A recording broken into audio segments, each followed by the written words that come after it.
किसी ने बड़े कमाल की बात कही है कि अगर आप चाहते हैं कि सारे फैसले हों आपके पक्ष में तो ऊपर वाले की तस्वीर लगाइए अपने मन के कक्ष में। नमस्ते दोस्तों, मेरा नाम है आरजे कार्तिक। आज की कहानी जिसने लिखी है वो कहते हैं कि मैं दफ्तर से अपने घर पहुंचा था, रात के 9:30 बज रहे थे।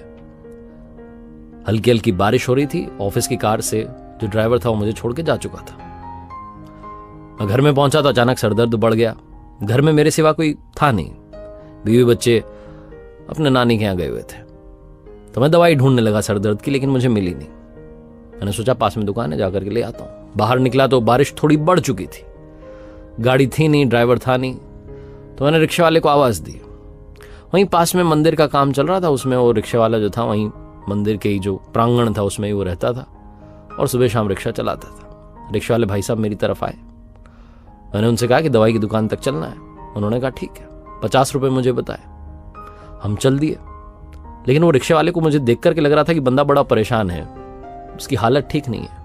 तो मैंने पूछा कि भाई साहब क्या बात हो गई। तो उन्होंने बताया कि 2-3 दिन से शरीर में दर्द है, हल्का हल्का बुखार है, लेकिन क्या करें, कोई सवारी नहीं मिल रही है, पैसे मिल नहीं पा रहे हैं, दवाई खरीद नहीं पा रहा हूँ। भगवान से पूजा पाठ में बस कहता रहता हूँ कि आप ही देखो। इसी उधेड़ बुन में हम पहुंच गए दुकान तक। मैं उतरा और दवाई की दुकान की तरफ गया तो फटाफट से अपने लिए दवाई ली और उन रिक्शा वाले भाई साहब के लिए भी दवाई ले ली। सर दर्द तो मुझे हो रहा था, उनको बुखार था। दोनों की दवाइयां मैंने लेकर के अलग अलग पैकेट बनवा लिया। और मैं सोचने लगा कि ये जो भाई साहब हैं, क्या इनकी मदद के लिए मुझे भगवान ने भेजा? ये सब सोचते सोचते मुझे ख्याल आया कि मुझे भी तो खाना खाना है, खाना तो पैक करवाना पड़ेगा। अब हिम्मत नहीं है खाना बनाने की। तो पास ही में एक रेस्टोरेंट था। मैंने रिक्शा वाले भाई साहब को इशारा किया कि रुके रहना, मैं आता हूं। रेस्टोरेंट में गया। रेस्टोरेंट में अंदर जाकर के मैंने अपने लिए छोले भटूरे पैक करवा लिए। एक पैकेट रिक्शा वाले भाई के लिए पैक करवा लिया। मुझे लगा था कि शायद भूखा होगा।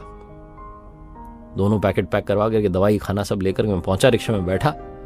बातचीत करते हुए थोड़ी और रिक्शा वाले भाई साहब के बारे में जानकारी जुटाते हुए पहुंच गए वापस घर तक। घर के वहां जब उतरा तो रिक्शा वाले भाई को मैंने 100 रुपए का नोट दिया। उसने कहा अरे 50 ही बनते। मैंने कहा नहीं, रखो रखो, चिंता मत करो, ये दवाई का पैकेट रखो। एक गोली अभी, एक गोली सुबह, एक एंटीबायोटिक भी अभी और एक एंटीबायोटिक सुबह। सारा उनको कोर्स समझाते हो कि 3 दिन का कोर्स है, आप ले लेना, आप ठीक हो जाओगे। और ये आपके लिए छोले भटूरे का पैकेट। पहले खाना खाना, फिर दवाई लेना, फिर सो जाना, सब अच्छा होगा। जब मैं बोल रहा था तो भाई रोता जा रहा था। मैंने कहा क्या बात हो गई? तो रिक्शा वाले भाई ने कहा कि आपको पता है, मैं भगवान से कहता था कि कोई अच्छी सवारी भेजो जो मेरी मदद कर दे। आज उन्होंने आपको अपना दूत बना के भेज दिया। मैं उनसे कहता था मेरे लिए दवाई का इंतजाम करवा दो, शरीर में बड़ा दर्द रहता है, आपने दवाई दे दी। और मेरी कई दिनों से इच्छा थी, कई महीनों से, कि मुझे छोले भटूरे खाने को मिले।